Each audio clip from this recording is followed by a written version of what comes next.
అందరికీ నమస్కారం అండి.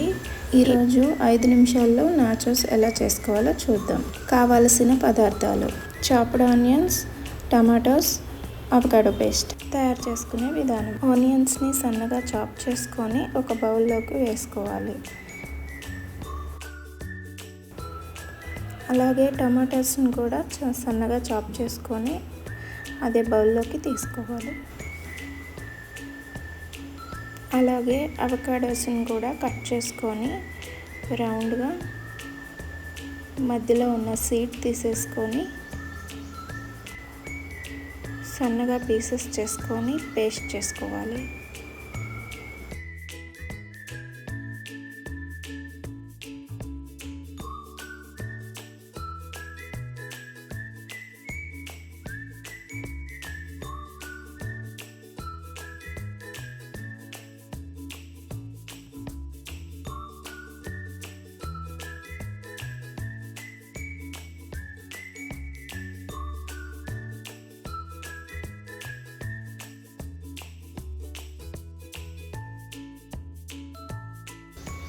అవకాడో పేస్ట్ని కూడా యాడ్ చేసేసుకొని బాగా మిక్స్ చేసుకోవాలి. ఇప్పుడు మీకు నచ్చిన ఏదైనా ఒక బ్రాండెడ్ నాచోస్ తీసుకొని సర్వ్ చేసుకుంటే అంతే, సింపుల్గా అయిపోయే చీజీ నాచోస్ రెడీ. ఈ వీడియో మీకు నచ్చినట్లయితే లైక్ చేసి షేర్ చేయండి. సబ్స్క్రైబ్ చేయడం మర్చిపోకండి. Stay tune.